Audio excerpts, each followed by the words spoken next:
Hi friends, welcome to Jaya's garden. சாதாரணமாகவே நம்ம ஒரு செடிகளை வளர்க்குறது பெருசு இல்லைங்க.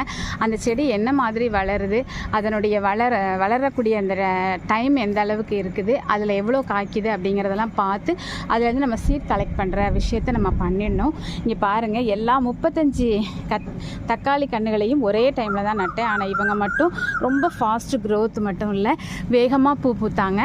இப்போ காய்களை பாருங்களேன், 1 2 3 4 5 6 இன்னும் நிறைய எடுத்தனே, ஒரு 10 காய் தேடினேங்க, கிடைக்கல. சரி, 10 காய் காலையில் எண்ணி வச்சேன் உங்ககிட்ட காமிக்கணும் அப்படின்னு சொல்லி. அதாவது எப்போவுமே 1 2 3 அந்த மாதிரி தான் வந்து ஃபஸ்ட்டு காய் இருக்கும், அதுக்கப்புறம் நிறைய காய்ப்பாங்க. ஆனால் இவங்க ஃபஸ்ட்டு டைம்லேயே பார்த்திங்கன்னா 10 பிஞ்சுகள் வந்திருக்காங்க. ஸோ இன்னும் கூட அதிகமாக பூக்கள் இருக்கனால பிஞ்சுகள் வருவாங்க. ஸோ இந்த மாதிரி இதை நம்ம நல்லா நோட் பண்ணி வச்சுக்கணுங்க. அதில்